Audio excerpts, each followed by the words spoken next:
சொவேஜியன். அது என்ன? தமிழ் இதுக்கு பேர் வந்து இறையாண்மை அப்படின்னு சொல்லுவாங்க. அது என்ன இறையாண்மை அப்படின்னா வேற ஒண்ணுமே இல்லை, இண்டிபெண்டன்ட், சுதந்திரம். அதுதான் இதனுடைய அர்த்தம்.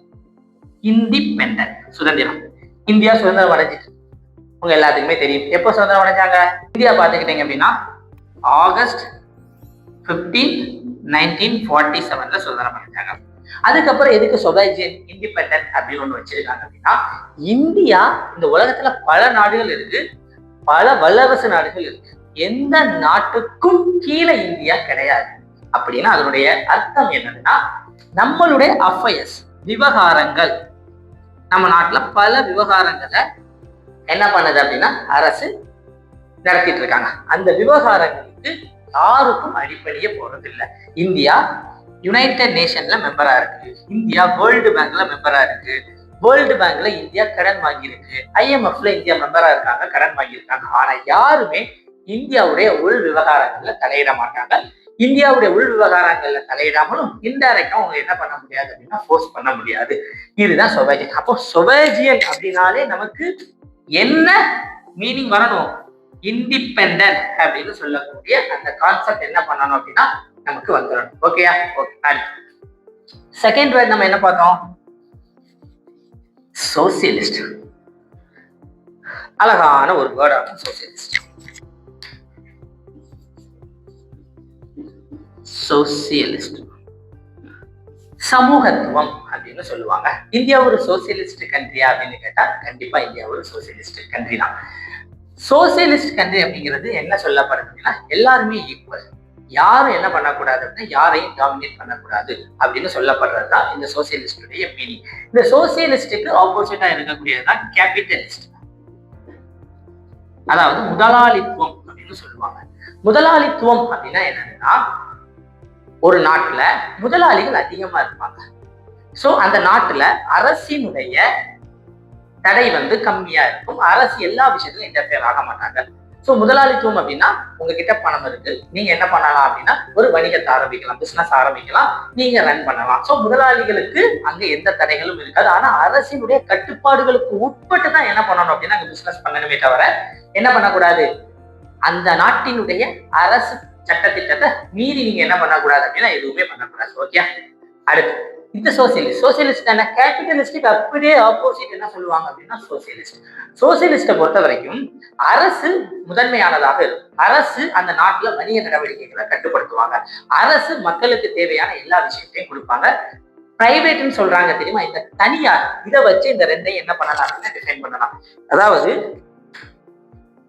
பிரைவேட்டுடைய பங்கு அதிகமா இருந்தா அது கேபிட்டலிஸ்ட், பிரைவேட்டினுடைய பங்கு கம்மியா இருந்தா அது சோசியலிஸ்ட்.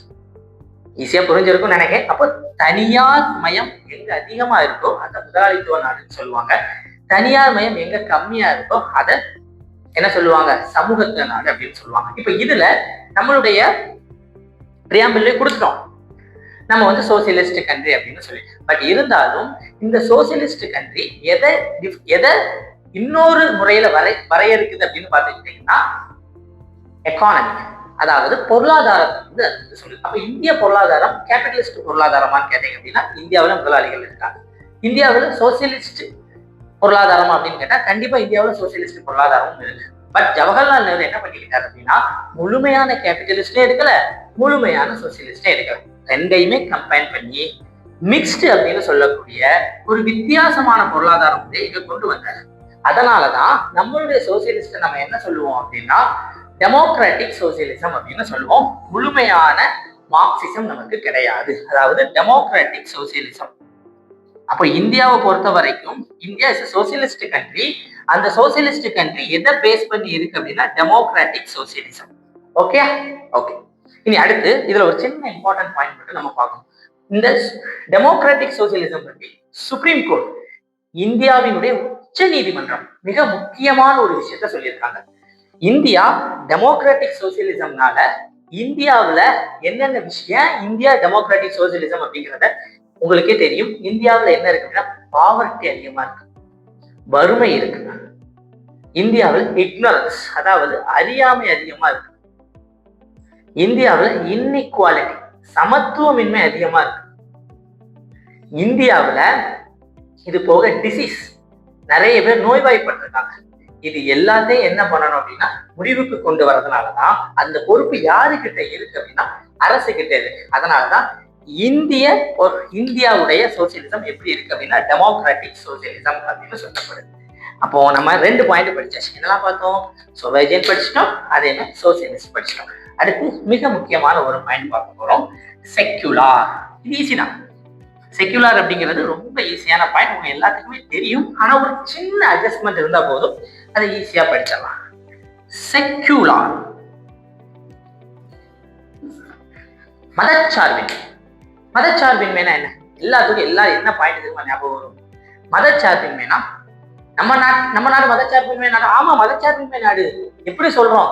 எல்லா மக்களும் என்ன பண்றாங்க, எந்த மதத்தை இருந்தாலும் ஃபாலோ பண்ணணும். நம்ம நாட்டை பொறுத்த வரைக்கும் என்ன இருக்கு? இந்துவிசம் இருக்காங்க, முஸ்லீம் இருக்காங்க, கிறிஸ்டின்ஸ் இருக்காங்க, புத்திஸ்ட் இருக்காங்க, ஜெயினிசம் இருக்காங்க. பட் அதை வச்சு நம்ம செக்யூலர் அப்படின்னு சொல்லலாமான்னு கேட்க அப்படின்னா கண்டிப்பா மக்கள் ஒரு மதத்தை ஃபாலோ பண்றாங்க, அதை வச்சு நம்மளால என்ன சொல்ல முடியாது அப்படின்னா இந்தியா செக்யூலர் கண்ட்ரி அப்படின்னு சொல்ல மாட்டாங்க. சோ அப்ப எந்த மீனிங்ல தான் இந்த செக்யூலர் இந்த பிரியாம்பிள்ல வச்சிருக்காங்க அப்படிங்கறத நம்ம பார்க்கணும். ஃபர்ஸ்ட் என்னதுன்னா ஸ்டேட், அதாவது கவர்மெண்ட். இந்திய அரசாங்கம் இருக்கா இல்லையா? யார் இந்திய அரசாங்கத்தினுடைய தலைவர்? பாரத பிரதமர். அந்த பாரத பிரதமர் ஆக்குபை பண்ணக்கூடிய இந்திய அரசாங்கம் எந்த மதத்தையும் சார்ந்தது கிடையாது. அதாவது இந்திய பிரதமராகிய அரசின் தலைவர் எந்த மதத்தை சார்ந்தவங்க தான் அந்த பொசிஷன் ஆக்குபை பண்ணணும் அப்படின்னு சொல்ல முடியாது. அவர் ஹிந்துவா இருக்கலாம், கிறிஸ்டினா இருக்கலாம், இஸ்லாமா இருக்கலாம், எந்த ஒரு மதத்தை சார்ந்தவராகவும் இருக்கலாம். மக்களுடைய சப்போர்ட் எந்த ஒரு நபருக்கு இருக்கோ அவரால் என்ன பண்ண முடியும் அப்படின்னா நாட்டினுடைய உச்சபட்சமான பதவி என்ன பண்ண முடியும்னு அடைய முடியும். அப்ப இந்திய நாடு செக்குலர் நாடு அப்படிங்கிறதுக்கான விஷயம் நமக்கு புரிஞ்சுச்சா? ஓகே. அடுத்து டெமோக்ராட்டிக். இது உங்க எல்லாத்துக்குமே தெரியும். டெமோக்ராட்டிக் அப்படின்னா மக்களாட்சி. டெமோக்ரஸி மக்களாட்சி கேள்விப்பட்டிருப்பீங்க, 6ஆம் கிளாஸ்ல படிச்சிருப்பீங்க. ஆபிரகாம் லிங்கனுடைய வேர்ட், மக்களுக்காக மக்களே செய்யும் ஆட்சி அப்படிங்கிறது என்னது? மக்களாட்சி. அதாவது மக்களால் தேர்ந்தெடுக்கப்பட்ட ஒருவர் மக்களுக்காக என்ன பண்றாரு? ஆட்சி பண்றாரு. அதுதான் the former president of USA Abraham Lincoln தெளிவா சொல்லிட்டாரு. அப்ப இங்க டெமோக்ராட்டிக் அப்படின்னாலே நமக்கு தெரிஞ்சிட வேண்டியதான் என்னது? பீப்புள் தான் யாரு? மோர் பவர். ஓகே, பீப்புளுக்கு அதிகமான அதிகாரம் எங்க கொடுக்கப்பட்டிருக்கு அப்படின்னா அந்த நாடை டெமோக்ராட்டிக்னு சொல்லுவாங்க. அப்படி என்ன அதிகாரம் கொடுத்துருக்காங்க பீப்புளுக்கு சொல்லுங்க பாப்போம். ஓட். 5 வருஷத்துக்கு ஒரு தடவை ஓட்டு போடுறீங்களா இல்லையா? அதுதான் என்னது? அதிகாரம். 5 வருஷத்துக்கு அப்புறம் எவ்வளவு பெரிய ஆளா இருந்தாலும் என்ன பண்ணணும் அப்படின்னா மக்கள் மன்றத்துக்கு வந்துதான் ஆகணும். நீங்க தான் உங்களை செலக்ட் பண்ணணும், வேற வழியே இல்லை. அப்போ அந்த ஓட்டிங் பவர் அப்படிங்கிறது ஒரு தலைவனுடைய தலையெழுத்தையே மாற்றக்கூடியது. அப்போ டெமோக்ராட்டிக் கண்ட்ரி. ஸோ இது டெமோக்ராட்டிக்கான மீனிங். பட் இந்தியா என்ன டெமோக்ரஸி நமக்கு தெரியணுமா இல்லையா? நல்லா பாருங்க. எப்பவுமே 2 டைப்ஸான டெமோக்ரஸி நமக்கு இருக்கு. ஒண்ணு என்ன அப்படின்னா டைரக்ட் டெமோக்ரஸி, அதாவது நேர்முக மக்களாட்சி. இன்னொன்னு இன்டைரக்ட் டெமோக்ரஸி, மறைமுக மக்களாட்சி. டைரக்ட் டெமோக்ரஸிக்கும் இன்டைரக்ட் டெமோக்ரஸிக்கும் என்ன வித்தியாசம் அப்படின்னு பார்க்கணும். நான் இங்க சொன்னேன் ஓட்டிங் பவர் அப்படிங்கிறது இருக்கு, மக்களுக்கு இருக்குன்னு சொன்னேன். மக்கள் தான் தங்களுடைய தலைவரை தேர்ந்தெடுக்கிறாங்க அப்படிங்கிறத சொன்னேன். அதை வச்சு இந்தியா டைரக்ட் டெமோக்ரஸியா இன்டைரக்ட் டெமோக்ரஸியா அப்படின்னு நம்ம என்ன பண்ணக்கூடாது அப்படின்னா பார்க்கக்கூடாது. ஏன்னா நீங்க எல்லாருமே பார்த்துக்கிட்டீங்க அப்படின்னா உங்களுடைய மக்கள் பிரதிநிதிகளை டைரக்டா செலக்ட் பண்றதுனால டைரக்ட் டெமோக்ரஸி அப்படின்னு சொன்னா அது தப்பு. அந்த டைரக்ட் டெமோக்ரஸிக்கான டெஃபனிஷன் என்ன அப்படிங்கிறத நான் சொல்றேன் பாருங்க. நம்ம நாட்டுல உங்க எல்லாத்துக்குமே தெரியும், சட்டம் இயற்றக்கூடிய அமைப்பு அப்படிங்கிறது நாடாளுமன்றம். இந்த நாடாளுமன்றத்துல பாத்துக்கிட்டீங்க அப்படின்னா ஒரு இப்ப நம்ம இந்தியாவை வச்சு சொல்லுவோம். இந்தியாவுல 545 நாடாளுமன்ற உறுப்பினர்கள் இருக்காங்க. இவங்க என்ன பண்றாங்க அப்படின்னா ஒரு சட்டத்தை மக்களுக்காக கொண்டு வர்றாங்க. கொண்டு வந்ததுக்கு அப்புறம் இவங்க என்ன பண்றாங்க அப்படின்னா இந்த சட்டத்தை பாஸ் பண்றாங்க. பாஸ் பண்ண உடனே இது குடியரசுத் தலைவருடைய சிக்னேச்சரை வாங்கிடுச்சு அப்படின்னா இது சட்டமா பாஸ் ஆயிடும். இதுதான் நம்ம நாட்டுல நடக்குது. ஆனா டைரக்ட் டெமோக்ரஸில என்ன சொல்றாங்கன்னா ஒரு சட்டம் இயற்றக்கூடிய அமைப்பான நாடாளுமன்றம் இயற்றிய பிறகு அந்த சட்டத்தை வேணுமா வேண்டாமான்னு சொல்லக்கூடிய மக்கள் மன்றத்தின் முன்னாடி கொண்டு வந்ததுக்கு பிறகு ரெஃபரண்டம் அப்படின்னு சொல்லக்கூடிய பொது வாக்கெடுப்பு நடத்தப்படுது. அந்த பொது வாக்கெடுப்புல மக்கள் இந்த சட்டத்துக்கு மேல வேணுமா வேண்டாமா அப்படின்னு முடிவெடுக்கணும். வேணும்னா வேணும், வேண்டாம்னா வேண்டாம். அப்போ இறுதி முடிவெடுக்கக்கூடிய அதிகாரம் யாருக்கிட்ட இருக்கு? மக்கள் கிட்ட இருக்கு. அதுதான் டைரக்ட் டெமோக்ரஸி. இந்தியாவை பொறுத்த வரைக்கும் இந்த கான்செப்ட் கிடையாது. ஸோ இந்தியாவை பொறுத்த வரைக்கும் என்ன அப்படின்னா இன்டைரக்ட் டெமோக்ரஸி. இந்தியாவுடைய டெமோக்ரஸி என்ன சொல்லுவாங்க அப்படின்னா பார்லிமெண்டரி டெமோக்ரஸி, அதாவது நாடாளுமன்றம் சட்டம் இயற்றுது. இப்போ பிரதமர் எடுத்துக்கிட்டீங்க அப்படின்னா அவரை எக்ஸிக்யூட்டிவ்னு சொல்லுவாங்க. அவருடைய தலைமையிலான அமைச்சரவையை என்ன சொல்லுவாங்க அப்படின்னா எக்ஸிக்யூட்டிவ். எந்த ஒரு முக்கிய முடிவுகளும் அவங்க தான் எடுப்பாங்க. ஆனா அவங்களும் யாருக்கு கட்டுப்பட்டவர்கள்? நாடாளுமன்றத்திற்கு கட்டுப்பட்டவர்கள். அதனாலதான் அதை என்ன சொல்றாங்கன்னா பார்லிமெண்டரி டெமோக்ரஸி, அதாவது நாடாளுமன்ற மக்களாட்சி அப்படின்னு சொல்லப்படுது. ஓகே, அடுத்த பாயிண்ட் பார்த்துக்கிட்டீங்கன்னா ரொம்ப இதே மாதிரி முக்கியமான பாயிண்ட் தான். பிரியாம்பிள் அழிச்சிட்டேன். ஸோ அதனால ஒன்றும் இல்லை, பிரியாம்பிள் எல்லாமே உங்களுக்கு தெரியும், அதில் தான் நான் எடுக்க போறேன். அடுத்து ரிபப்ளிக். இந்தியா குடியரசு தானே? ஆமா, குடியரசு தான். ஸோ எந்த மீனிங்ல குடியரசு அப்படின்னு சொல்றாங்க அப்படின்னா ரெண்டு விஷயத்தை வச்சு சொல்லுவாங்க. ஒண்ணு குடியரசு, இன்னொன்னு மோனார்கி அப்படின்னு சொல்லப்படுது.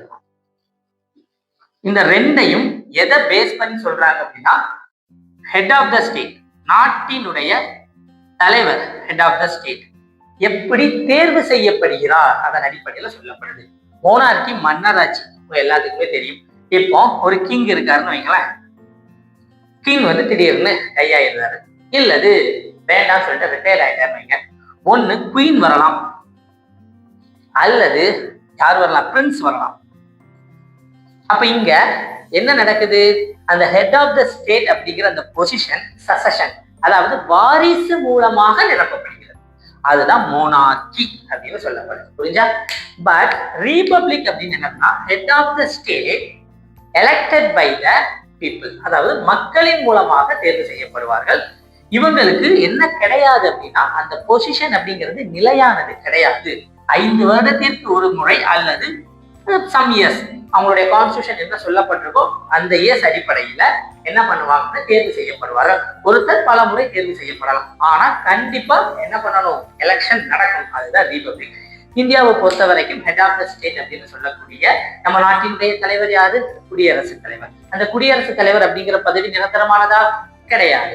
அந்த குடியரசுத் தலைவர் அப்படிங்கிற அந்த பதவியை என்ன பண்றாங்கன்னா 5 வருடத்திற்கு ஒரு முறை என்ன பண்றாங்க அப்படின்னா எலெக்ஷன் மூலமா தேர்வு செய்யப்படுகிறார்கள். அப்ப நம்ம நாடு அப்படிங்கிறது என்னது? ரிபப்ளிக். ஓகேயா? அடுத்து அப்போ நம்ம அந்த நேச்சர் ஆஃப் ஸ்டேட்ல உள்ள 5 பாயிண்டை தெளிவா பார்த்துட்டோம். இப்ப நான் என்ன சொல்றேன் அப்படின்னா கீவேர்டு சொல்றேன், அதை மட்டும் நீங்க ஞாபகம் வைங்க. ஃபர்ஸ்ட் என்னதுன்னா சொவர்ஜியன். சொவர்ஜியன்னால என்னது? இண்டிபெண்டன்ட் அப்படின்னு ஞாபகம் இருக்கணும். ஓகேயா? இண்டிபெண்டன்ட். ரெண்டாவது சோசியலிஸ்ட் அப்படின்னு சொன்னாலே நமக்கு என்ன ஞாபகம் இருக்கணும்? Democratic socialism. India democratic socialism அப்படிங்கிற நேம் இருக்கும். தேர்ட் என்னது? செக்யூலர். செக்யூலர்னா என்னது? அரசுக்கு எந்த மதமும் இல்லை அப்படிங்கிறத ஞாபகம் வச்சுக்கணும். ஓகே, அடுத்து என்னது? டெமோக்ராட்டிக். டெமோக்ராட்டிக்னா என்ன? India it's a indirect democracy. indirect democracy, மறைமுக மக்களாட்சி. அதை ஞாபகம் வச்சிருக்கோங்க. அடுத்து ரிபப்ளிக். ரிபப்ளிக்னா என்ன? Head of the state succession, வாரிசு மூலமாக தேர்வு செய்யக்கூடாது அப்படிங்கிறத சொல்லப்படுறது. இதுதான் என்னது? Nature of Indian state. புரிஞ்சா? நம்ம நாட்டினுடைய தன்மை எப்படி இருக்கு அப்படிங்கிறத இந்த 4 பாயிண்டை வச்சு நம்ம என்ன பண்ணிடலாம்? ஈஸியா அசம்ஷன் பண்ணிடலாம். அடுத்து நேச்சர். நேச்சர்னு பார்த்தோம். நேச்சர்னா நான் என்ன சொன்னேன்? நேச்சர் நமக்கு 4 பாயிண்ட் ஞாபகம் இருக்கும். ஆமா, 4 பாயிண்ட் நச்சுன்னு படிக்கணும் பாருங்க. என்னெல்லாம் அந்த 4 பாயிண்ட்? ஒன்னு ஜஸ்டிஸ், இன்னொன்னு என்னது? லிபர்ட்டி, சுதந்திரம். அடுத்த 2 என்னது? 3வது பாயிண்ட் என்ன? ஈக்குவாலிட்டி. 4வது பாயிண்ட் என்ன? ஃப்ராட்டர்னிட்டி, சகோதரத்துவம். இந்த 4 பாயிண்டை நம்ம என்ன பண்ணலாம் அப்படின்னா சூப்பரா இப்ப படிக்க போறோம். ஈஸியான ஒரு விஷயம் தான் பாருங்க. இந்த ஃபர்ஸ்ட் ஜஸ்டிஸ் பாத்தீங்களா? ஜஸ்டிஸ் அப்படிங்கிறது என்ன? உங்க எல்லாத்துக்குமே தெரியும், நீதி. நீதினா என்ன? எல்லாருமே ஈக்குவலா ட்ரீட் பண்ணணும். அதுதான் என்னது? ஜஸ்டிஸ். யாருக்குமே எந்த ஒரு டிஸ்கிரிமினேஷனும் இருக்கக்கூடாது. ஓகே, இந்த ஜஸ்டிஸ 3 வகையா இந்திய அரசியலமைப்பு பிரிச்சிருக்கு. ஃபர்ஸ்ட் என்ன அப்படின்னா சோசியல் ஜஸ்டிஸ், சமூக நீதி. 2வது எக்கனாமிக் ஜஸ்டிஸ், பொருளாதார நீதி. 3வது பொலிட்டிக்கல் ஜஸ்டிஸ், அதாவது அரசியல் நீதி. அப்போ ஃபர்ஸ்ட் இஸ் சோசியல் ஜஸ்டிஸ், 2வது எக்கனாமிக் ஜஸ்டிஸ், 3வது பொலிட்டிக்கல் ஜஸ்டிஸ்.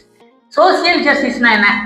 இப்போ நம்ம ஒரு சமூகத்துல வாழ்றோம், நமக்கு சமூக நீதி இருக்கா அப்படிங்கிறத நம்மளால எப்படி ஐடென்டிஃபை பண்ண முடியும்? அந்த சமூகத்துல நமக்கு எந்த ஒரு டிஸ்கிரிமினேஷனும் இருக்கக்கூடாது. நம்ம எந்த ஜாதியை சேர்ந்தவங்களாலும் இருக்கலாம், ஆனா பிற ஜாதியினரும் பிற மதத்தினரும் நம்மளை என்ன பண்ணக்கூடாது? டிஸ்கிரிமினேட் பண்ணக்கூடாது. அதே மாதிரி நமக்கு என்ன உரிமை கிடைக்குதோ அதுதான் மற்றவங்களுக்கும் கிடைக்கும். அவங்களுக்கு என்ன பண்ணக்கூடாது? எந்த ஒரு பிரிவிலேஜஸும் இருக்கக்கூடாது. ஓகேயா? அதாவது 2 பாயிண்ட்ல இந்த சோசியல் ஜஸ்டிஸ படிக்கலாம். ஒன்னு என்னது? டிஸ்கிரிமினேஷன், பாகுபாடு இருக்கக்கூடாது. இன்னொன்னு என்னது? ஆப்சன்ஸ் ஆஃப் பிரிவிலேஜஸ், எந்த சலுகைகளும் யாருக்கும் இருக்கக்கூடாது.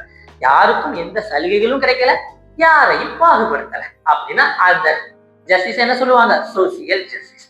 எக்கனாமிக் ஜஸ்டிஸ்னா என்ன? எக்கனாமிக் பாயிண்ட் ஆஃப் வியூல பாருங்க, எக்கனாமிக் ஃபேக்டர்ல பாருங்க, அல்லது பினான்சியல் ஃபேக்டர்ல பாருங்க. அதாவது வெல்த், அதாவது எக்கனாமிக் பாயிண்ட் ஆஃப் வியூல யாரையும் என்ன பண்ணல? டிஸ்கிரிமினேட் பண்ணல. அப்படி இருந்து அதுக்கு பேர் என்னது? Economic justice. பொலிட்டிக்கல் ஜஸ்டிஸ் அப்படின்னா என்ன? பொலிட்டிக்கல் ஜஸ்டிஸ் அப்படிங்கிறது வேற ஒண்ணுமே இல்லை. யார் வேணாலும் எலெக்ஷன்ல நிக்கலாம், யார் வேணாலும் எலெக்ஷன்ல நிக்கிறவங்களுக்கு ஓட்டு போடலாம். அதுதான் என்னது? Political justice. அங்க என்ன பண்ணக்கூடாது? எந்த ஒரு டிஸ்கிரிமினேஷனும் இருக்கக்கூடாது. இதுதான் என்ன சொல்லுவாங்க அப்படின்னா பொலிட்டிக்கல் ஜஸ்டிஸ். அப்போ ஜஸ்டிஸ் 3 விதமா பிரிக்கப்பட்டிருக்கு. ஒன்னு சோசியல், இன்னொன்னு எக்கனாமிக், இன்னொன்னு பொலிட்டிக்கல். சோசியல்னா உங்களுக்கு 2 பாயிண்ட் தான். ஒன்னு என்னது? சொசைட்டில பாகுபாடு இருக்கக்கூடாது.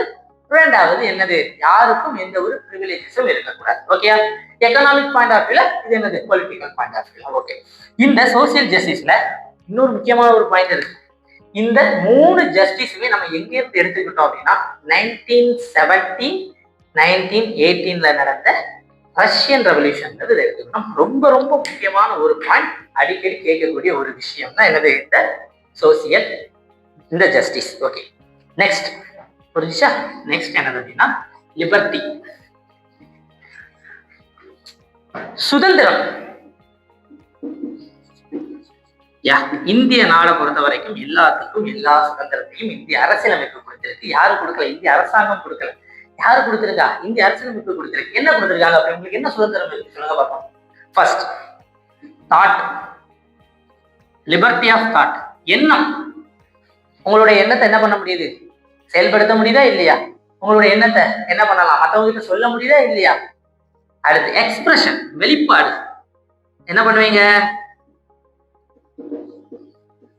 சைகை காட்டுறது, கண்ணடிக்கிறது, இந்த மாதிரியான வேலைகள்லாம் பண்ணுவீங்களா இல்லையா? கண்டிப்பா பண்ண முடியும். அடுத்து பிலீஃப், உங்களுடைய நம்பிக்கை. அதுல யாருமே குறிக்கிட முடியாது, அது எந்த நம்பிக்கையா வேணாலும் இருக்கலாம். அடுத்து ஃபெய்த், உங்களுடைய மதம் சார்ந்த நம்பிக்கை. இதுலயும் யாரும் என்ன பண்ண முடியாது? தலையிட முடியாது. எந்த கோயிலுக்கும் போகலாம், சர்ச் போகலாம், மாஸ்க் போகலாம், யாரும் உங்களை தலையிட முடியாது. அடுத்து வர்ஷிப், அதாவது வழிபாடு அப்படின்னு சொல்லுவாங்க. உங்களுடைய வழிபாட்டுல யாரும் என்ன பண்ண முடியாது? தலையிட முடியாது. அப்ப அந்த விதமான அந்த லிபர்ட்டி என்ன பண்ணிருக்காங்க அப்படின்னா, யார் இதுதான் ரொம்ப முக்கியம். இந்த லிபர்ட்டி யாரு கொடுத்திருக்கா? கான்ஸ்டிடியூஷன் கொடுத்திருக்கு. புரிஞ்சா? அரசியல் அமைப்பு கொடுத்திருக்கு, வேற யாரும் கொடுக்கல. அதுதான் ரொம்ப முக்கியம். என்னெல்லாம் கொடுத்திருக்காங்க? தாட், எண்ணங்கள், எக்ஸ்பிரஷன், வெளிப்பாடுகள் அல்லது பாவனைகள், பிலீஃப், நம்பிக்கைகள், மத நம்பிக்கைகள், ஃபேத், வர்ஷிப், வழிபாடு. இதை பத்தி சொல்லப்பட்டிருக்கா இல்லையா? இதுதான் லிபர்ட்டி. இன்னும் ஒரே ஒரு விஷயம் இருக்குமா? சுதந்திரம் அப்படிங்கிறது மற்றவங்களுடைய சுதந்திரத்தை நம்ம பறிக்காம என்ன பண்ணணும் அப்படின்னு நம்மளுடைய சுதந்திரத்தை நம்ம வெளிப்படுத்தணுமே தவிர மற்றவங்களுடைய சுதந்திரத்துல போய் தலையிடக்கூடாது அப்படிங்கிறதே கான்ஸ்டிடியூஷன் சொல்லியிருக்கு. நம்மளுடைய சுதந்திரம் நமக்கானது. அதனால அந்த சுதந்திரத்தை வச்சுக்கிட்டு இன்னொரு பர்சனை போய் நம்ம என்ன பண்ணக்கூடாது அப்படின்னா எந்த தொந்தரவும் பண்ணக்கூடாது. சரியா? அதுதான் என்னது? லிபர்ட்டி. அடுத்து முக்கியமான ஒரு விஷயம் ஈக்குவாலிட்டி. இது மேக்சிமம் எல்லாத்துக்கும் தெரிஞ்சிருக்கும். பட் இருந்தாலும் அரசியலமைப்பு என்ன சொல்லியிருக்காங்க அப்படின்னா ஈக்குவாலிட்டி அப்படின்னு சொல்லக்கூடிய மிக முக்கியமான ஒரு விஷயத்தை பத்தி சொல்லியிருக்காங்க. இதை நம்ம ஃபண்டமெண்டல் ரைட்ஸ்ல ரொம்ப தெளிவா படிப்போம். பட் இருந்தாலும் பிரியாம்பிள் இந்த வேர்டு இருக்கிறதுனால இதை பத்தி நம்ம கண்டிப்பா தெரிஞ்சிருக்கணும். ஈக்குவாலிட்டினா என்ன? சமத்துவம். சமத்துவம்னா என்ன? எல்லாருமே சமம், யாரும் ஒருத்தருக்கு மேல கிடையாது. அதாவது equality before law and equal protection of law. சட்டத்தின் முன் அனைவரும் சமம். என்ன பண்ணக்கூடாது? எல்லாருமே என்ன பண்ணணும் அப்படின்னா சட்டத்துக்கு முன்னாடி சமமா இருக்கணுமே தவிர சட்டத்துக்கு மேல யாரும் கிடையாது அப்படிங்கிறது தான் இந்த ஈக்குவாலிட்டி, சமத்துவம் சொல்லுது. இதை ஃபண்டமெண்டல் ரைட்ஸ்ல பாத்துக்கிட்டீங்கன்னா ஆர்டிகிள் 14ல இருந்து ஆர்டிகிள் 18 வரைக்கும் தெளிவா சொல்லியிருப்பாங்க. அதுல நம்ம என்ன பண்ணலாம் அப்படின்னா பார்க்கலாம். இந்த சமத்துவம் அப்படிங்கிறது இந்தியாவில் உள்ள எல்லா பர்சன்ஸுக்கும் உண்டு. அண்ட் ஆல்சோ இந்தியாவில இருந்து வரக்கூடிய பாத்துக்கிட்டீங்கன்னா வெளிநாட்டுல இருந்து இந்தியாவுக்கு வரக்கூடிய ஃபாரினர்ஸுக்கு என்ன பண்ணியிருக்காங்க அப்படின்னா இந்த ஈக்குவாலிட்டியை கொடுத்துருக்காங்க. யாரையும் நம்ம என்ன பண்ணக்கூடாது, எந்த ஒரு விதத்திலையும் டிஸ்கிரிமினேட் பண்ணக்கூடாது, ஈக்குவாலிட்டி. அதுக்கப்புறம் இந்த லிபர்ட்டி அண்ட் ஈக்குவாலிட்டி. ஜஸ்டிஸ் எங்க இருந்து எடுத்துக்கிட்டாங்கன்னு பார்த்தோம், ரஷ்யன் ரெவல்யூஷன்ல இருந்து எடுத்தாங்கன்னு பார்த்தோம், ஆமாவா இல்லையா? அதே மாதிரி அந்த லிபர்ட்டியையும் இந்த ஈக்குவாலிட்டியையும் நம்ம பிரெஞ்சு ரெவல்யூஷன்ல இருந்து எடுத்துக்கிட்டோம். பிரெஞ்சு ரெவல்யூஷன் அப்படின்னு சொல்லுவாங்க, அவங்க எல்லாத்துக்குமே தெரியும். நெப்போலியன் பிரெஞ்சினுடைய கிங்கா இருந்தாரு, நெப்போலியன் போனபேக். அவர் இருக்கும்போது தான் இது நடந்துச்சு. 1789ல இருந்து 98 வரைக்கும் இந்த இடத்துல நடந்துச்சு. புரியுதா இல்லையா? ஸோ அதெல்லாம் என்ன சொல்லுவாங்க அப்படின்னா இந்த ரஷ்யன் ரெவல்யூஷன். இந்த ரஷ்யன் பிரெஞ்சு ரெவல்யூஷன், இந்த பிரெஞ்சு புரட்சியின் போது எடுக்கப்பட்டதுதான் என்னது, இந்த ஈக்குவாலிட்டி, லிபர்ட்டி. ஓகே, அடுத்து ஃப்ராட்டர்னிட்டி. ஃப்ராட்டர்னிட்டி அப்படின்னா என்னன்னா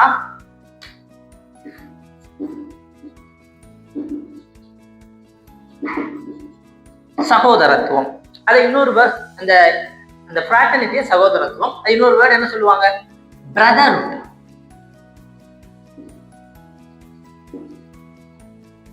இந்த வேர்டை தான் ஃப்ராட்டர்னிட்டி அப்படின்னு சொல்லப்பட்டது. அது என்ன ஃப்ராட்டர்னிட்டி, ஏன் வேணும்? ஒரு உலகம்னு எடுத்துக்கிட்டா ஆணும் பெண்ணும் அந்த உலகத்துல சமமா வாழணும். அப்பதான் உலக சமநிலை கரெக்டா இருக்கும். அப்போ அவங்க ஆண் பெண்ணை எப்படி கன்சிடர் பண்ணணும் அப்படின்னா சகோதரி, பெண் ஒரு ஆணை எப்படி கன்சிடர் பண்ணணும் அப்படின்னா சகோதரன் அப்படிங்கிற கான்செப்ட்ல பார்க்கணும் அப்படின்னு சொல்றாங்க. இதுதான் இந்த ஃப்ராட்டர்னிட்டியில மென்ஷன் பண்ணப்பட்டிருக்கு. புரியுதா நான் சொல்றது? ஸோ இந்த ஃப்ராட்டர்னிட்டியில 2 இம்பார்ட்டன்ட் பாயிண்ட் இருக்கு, அதை நம்ம படிச்சாலே போதும், இந்த ஃப்ராட்டர்னிட்டி முடிஞ்சு போச்சு. இந்த ஃப்ராட்டர்னிட்டி எதுக்கு இந்தியன் கான்ஸ்டிடியூஷன் அடாப்ட் பண்ணியிருக்காங்க அப்படின்னு பாத்தீங்கன்னா, first dignity of individual. Dignity of individual அப்படின்னா ஒரு தனிப்பட்ட மனிதனுடைய கண்ணியத்திற்கு அனைவரும் முக்கியத்துவம் கொடுத்தல் வேண்டும். இரண்டாவது unity and integrity. Unity and integrity அதாவது ஒற்றுமை மற்றும் ஒருமைப்பாடு. இந்த ரெண்டுக்கும் என்ன பண்ணணும் அப்படின்னா இந்த 2 விஷயத்தை பேஸ் பண்ணி தான் இந்த ஃப்ராட்டர்னிட்டி அப்படிங்கிற ஒரு விஷயம் இருக்கு. ஓகே, அப்போ டிக்னிட்டி, கண்ணியம், ஒவ்வொரு மனிதனுடைய கண்ணியத்துக்கும் முக்கியத்துவம் கொடுக்கணும். 2வது நாட்டினுடைய ஒற்றுமை மற்றும் ஒருமைப்பாட்டுக்கு முக்கியத்துவம் கொடுத்தா நம்ம நாடு எப்படி இருக்கும், ரொம்ப பலமாகவும் முக்கியமா டெவலப்மெண்ட் ஆகிட்டே இருக்கும் அப்படின்னு சொல்றாங்க. ஓகே, சரி, அப்போ நம்ம இது வரைக்கும் என்னெல்லாம் பார்த்துருக்கோம்? நேச்சர் ஆஃப் இந்தியன் ஸ்டேட் அப்படின்னு சொல்லும்போது 4 விஷயங்கள்: ஜஸ்டிஸ், லிபர்ட்டி, ஈக்குவாலிட்டி, ஃப்ராட்டர்னிட்டி. அதே மாதிரி அப்ஜெக்டிவ்ஸ் ஆஃப் த கான்ஸ்டிடியூஷன் தான் இந்த 4. நேச்சர் ஆஃப் இந்தியன் ஸ்டேட் அப்படின்னு சொல்லும்போது sovereign, socialist, secular, democratic, republic அப்படின்னு சொல்லக்கூடிய 5 வேர்ட். அப்போ நேச்சர் ஆஃப் த இந்தியன் ஸ்டேட்னா 5 வேர்ட், அப்ஜெக்டிவ்னா என்னது, நமக்கு 4 வேர்ட். ஓகேமா? சரி, இப்போ அடுத்து ரொம்ப ரொம்ப ரொம்ப முக்கியமான ஒரு விஷயம் நம்ம பார்க்க போறோம். நம்மளுடைய கான்ஸ்டிடியூஷனல் டே அப்படின்னு உங்களுக்கு ஒன்று சொல்லி தந்திருப்பேன். என்னது? நவம்பர் 26, 1949. ஆமாவா இல்லையா? அதாவது கான்ஸ்டிடியூஷன் அடாப்ட் பண்ண நாள். இதை ஏன் நம்ம பார்க்கறோம் அப்படின்னா, இந்த கான்ஸ்டிடியூஷன் அடாப்ட் பண்ணும்போது நம்மளுடைய புக்ல என்ன இருந்திருக்கும் அப்படின்னா கண்டிப்பா பிரியாம்பிள் இருந்திருக்கும். ஆமாவா இல்லையா? அந்த பிரியாம்பிள்லையும் கண்டிப்பா நான் சொன்ன வேர்ட்ஸ் எல்லாம் இருந்திருக்குமா இல்லையா? ஆனா இன்றைய தினம் என்ன வேர்ட்லாம் இருந்துச்சு அப்படின்னா சொவேஜியன்,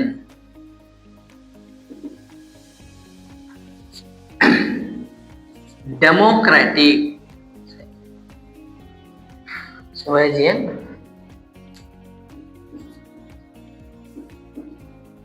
டெமோக்ராட்டிக், ரிபப்ளிக் அப்படின்னு சொல்லக்கூடிய 3 வேர்டு தான் இருந்தே தவிர எந்த வேர்டு கிடையாது. இடையில 2 வேர்டு நம்ம எக்ஸ்ட்ரா படிச்சோம். நான் சொல்லி தந்தேன் உங்களுக்கு. SDR அப்படின்னு ஒரு வேர்டு பார்த்தோமா இல்லையா? எந்த வேர்டு? சோசியலிஸ்ட் அப்படின்னு சொல்லக்கூடிய வேர்டும் செக்யூலர் அப்படின்னு சொல்லக்கூடிய வேர்டும் என்ன பண்ணப்படல, ஆரம்பத்துல கிடையாது. அப்ப இதை எப்ப கொண்டு வந்தாங்க தெரியணுமா இல்லையா? கொண்டு வந்திருக்காங்களா இல்லையா? அத பாருங்க. 42nd Constitution Amendment Act 1976. 42வது சட்ட திருத்தம் 1976 தான் இது கொண்டு வரப்பட்டுச்சு. இந்த வேர்ட் சோசியலிஸ்ட் செக்யூலர். அப்போ நல்லா புரிஞ்சுக்கோங்க. At the time of constitution, அதாவது at the enactment of the constitution, அரசியலமைப்பு இயற்றப்படும் போது முகப்புரையில இருந்தவர் எஸ்டிஆர், சொவாஜியன் டெமோக்ராட்டிக் ரிபப்ளிக், இறையாண்மை மக்களாட்சி குடியரசு. 42வது சட்ட திருத்தம் 1976க்கு பிறகுதான் நமக்கு எஸ்எஸ்எஸ்டிஆரா மாறுது. புரிஞ்சா இல்லையா? சொவாஜியன் சோசியலிஸ்ட் செக்யூலர் டெமோக்ராட்டிக் ரிபப்ளிக். அப்ப இதுல என்ன தெரிஞ்சிருக்கு? 2 வேர்டு ஆட் பண்ணப்பட்டதுன்னு தெரிஞ்சிருக்கு. ஆமாவா இல்லையா? அதுக்கப்புறம் எந்த ஒரு மாற்றமும் இதுல பண்ணவே இல்லைன்னு நமக்கு தெரிஞ்சிருக்கு. அப்ப இதுல இருந்து ஒரு கொஸ்டின் நமக்கு தெரியுது. என்னது? அரசியலமைப்பினுடைய முகப்புரையானது இன்று வரை ஒரு முறை மட்டுமே திருத்தப்பட்டுள்ளது. புரிஞ்சா இல்லையா? அதுவும் எந்த திருத்தம்? 42வது சட்ட திருத்தம். ஓகே ஓகே சரி. அடுத்து இன்னும் கொஞ்சம் தான் சிம்பிளான விஷயம் தான் பாருங்க சொல்லி தந்துருக்கேன். இந்த பிரியாம்பிள் வந்ததுக்கு பிறகு நிறைய பேருக்கு சந்தேகம் வந்தது. இந்த பிரியாம்பிள் கான்ஸ்டிடியூஷனுடைய ஒரு பார்ட்டா அல்லது இல்லையா அப்படிங்கிற ஒரு விஷயம். கான்ஸ்டிடியூஷனுடைய ஒரு பார்ட்டா இல்லையா அப்படின்னு சொல்லிட்டு ஒரு சந்தேகம் வருது. அப்போ 1960 என்னைக்கு கான்ஸ்டிடியூஷன்ல ஒரு சந்தேகம் வருதோ அதை தீர்த்து வைக்கக்கூடிய அமைப்பு என்னதான்? இந்தியாவின் உச்ச நீதிமன்றம். அதை நம்ம பின்னாடி படிக்கலாம். ஏன் உச்ச நீதிமன்றம் தீர்த்து வைக்க அப்படிங்கிறத. ஸோ 1960 பெருபாரி யூனியன் அப்படின்னு சொல்லக்கூடிய ஒரு கேஸ். இந்த கேஸை பத்தி நான் பின்னாடி எடுக்கிறேன். பெருபாரி யூனியன் அப்படின்னு சொல்லக்கூடிய ஒரு கேஸ். நம்ம இப்ப பிரியாம்பிள் பாயிண்ட் ஆஃப் வியூல படிக்கிறதுனால இந்த கேஸ்ல பிரியாம்பிள் பத்தி என்ன சொல்லியிருக்காங்க மட்டும் பத்து படிக்கும். சரியா? இந்த பெருபாரி யூனியன் கேஸ்ல என்ன சொல்லிட்டாங்க அப்படின்னா, பிரியாம்பிள் நாட் அ பார்ட் அப்படின்னு சொல்லிட்டாங்க. அப்ப சுப்ரீம் கோர்ட் சில விளக்கங்கள் கொடுக்குறாங்க. என்ன கொடுக்குறாங்க அப்படின்னா, ஓகே இது பிரியாம்பிள் அப்படிங்கிறது பார்த்துக்கிட்டீங்க அப்படின்னா கான்ஸ்டிடியூஷனுடைய முக்கியமான ஒரு விஷயம் தான். கான்ஸ்டிடியூஷனுக்குள்ள இருக்கக்கூடிய ஆர்டிகிள்ல மோர் தென் ஒன் மீனிங் இருக்கு. அந்த மீனிங்ஸ்லாம், அந்த மீனிங்குடைய கரெக்டான விஷயம் என்ன அப்படிங்கிறத எக்ஸ்பிரஷன் பண்றதுக்கு இந்த பிரியாம்பிள் நமக்கு தேவை. எல்லாம் இருக்கட்டும், ஓகே தான். ஆனாலும் சுப்ரீம் கோர்ட் என்ன சொல்லிட்டு அப்படின்னா நாட் அ பார்ட் அப்படின்னு சொல்லிட்டு. அப்போ பெருபரி யூனியன் கேஸ்ல சுப்ரீம் கோர்ட் என்ன சொல்லியிருக்காங்க? Not a part of the constitution அப்படின்னு சொல்லிட்டாங்க. Okay okay. அதுக்கப்புறம் பாருங்க, 1973 ரொம்ப முக்கியமான ஒரு case, Kesavananda Bharati case. Kesavananda Bharati case ரொம்ப ரொம்ப ரொம்ப முக்கியமான ஒரு கேஸ். அதிகமா கொஸ்டின் எழுப்பக்கூடிய ஒரு கேஸ் இந்த கேசவநந்த பாரதி கேஸ். இந்த கேஸ்ல என்ன சொல்லிட்டாங்க அப்படின்னா, preamble is a part of the constitution அப்படின்னு சொல்லிட்டாங்க. பிரியாம்பிள் அப்படிங்கிறது என்னது? Part of the constitution. இந்த பிரியாம்பிள் அப்படிங்கிறது கான்ஸ்டிடியூஷனல் மேக்கர்ஸ்னுடைய முக்கியமான விஷயத்தை பிரதிபலிக்குதான். இது இல்லாம கான்ஸ்டிடியூஷன் இல்லையா, இதை கான்ஸ்டிடியூஷன்ல இருந்து பிரிக்க முடியாது அப்படின்னு சொல்லிட்டு கேசவநந்த பாரதி கேஸ்ல என்ன சொல்லிட்டாங்க? பார்ட் ஆஃப் த கான்ஸ்டிடியூஷன் அப்படின்னு சொல்லிட்டாங்க. ஓகே. அது மட்டும் இல்ல, அடுத்து ஒரே ஒரு கேஸ் இருக்கு, எல்ஐசி கேஸ் அப்படின்னு சொல்லிட்டு 1995 ஒரு கேஸ். இதுல என்ன சொல்றாங்க அப்படின்னா, preamble is integral part of the constitution அப்படின்னு சொல்றாங்க. இன்டகரல் பார்ட், அதாவது அரசியலமைப்பினுடைய ஒரு ஒருங்கிணைந்த பகுதி அப்படின்னு சொல்லப்படுகிறது எல்ஐசி கேஸ்ல. அப்போ பிரியாம்பிள்னு வந்துட்டாலே நமக்கு 3 கேஸ் ஞாபகம் இருக்கும். முதல்ல பெருபரி யூனியன் கேஸ், 2வது கேசவநந்த பாரதி கேஸ், 3வது என்னது? LIC case. பெருபரி யூனியன் கேஸ்ல என்ன சொல்றாங்க? It's not a part. Kesavananda Bharati கேஸ்ல என்ன சொல்றாங்க? Part of the constitution. அதே நேரத்தில் எல்ஐசி கேஸ்ல என்ன சொல்றாங்க? Integral part. ஸோ இந்த எல்ஐசி கேஸ் வச்சு போன தடவை டிஎன்பிஎஸ்சி ஒரு கொஸ்டின் கேட்டாங்க. இன்டகரல் பார்ட் எதுல சொல்லியிருக்காங்க அப்படின்னா எல்ஐசி கேஸ். இப்போ 1995 இந்த கேஸ் தான் நம்ம பின்னாடி பார்க்கலாம். ஓகேவா? அப்போ இதுல இருந்து என்ன சொல்லப்படுது அப்படின்னா, பிரியாம்பிள் என்னதுதான்? ஒரு இன்டகரல் பார்ட் அப்படின்னு எதுல சொல்லப்பட்டாச்சு?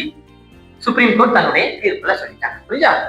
அதே நேரத்துல சுப்ரீம் கோர்ட் என்ன சொல்றாங்க அப்படின்னா, என்னதான் பிரியாம்பிள் ஒரு இன்டகரல் பார்ட்டா இருந்தாலும் நம்மளுடைய பார்லிமெண்ட் ஒண்ணு பார்த்தோமா இல்லையா, அந்த பார்லிமெண்டோடைய சோர்ஸ் இதுல இருந்து எடுக்கப்படல. அதே நேரத்தில் இந்த பிரியாம்பிளை வச்சு பார்லிமெண்டுடைய அதிகாரத்துக்கும் தடை விதிக்க கூடாது அப்படின்னு சொல்றாங்க. சொல்லது புரிஞ்சா இல்லையா? பார்லிமெண்ட்னா என்ன? ஒரு சட்டம் இயற்றக்கூடிய அமைப்பு. இந்த சட்டம் இயற்றக்கூடிய அமைப்பு இந்த சட்டம் இயற்றக்கூடிய அமைப்பு பார்த்துக்கிட்டீங்க அப்படின்னா தன்னுடைய சோர்ஸை எங்க இருந்து எடுக்கக்கூடாது அப்படின்னா பிரியாம்பிள்ல இருந்து எடுக்கக்கூடாது. அதே நேரத்துல பிரியாம்பலை வச்சு அவங்களுடைய செயல்பாட்டுக்கும் தடை விதிக்க கூடாது அப்படின்னு சொல்லிட்டாங்க. புரிஞ்சா? அதனால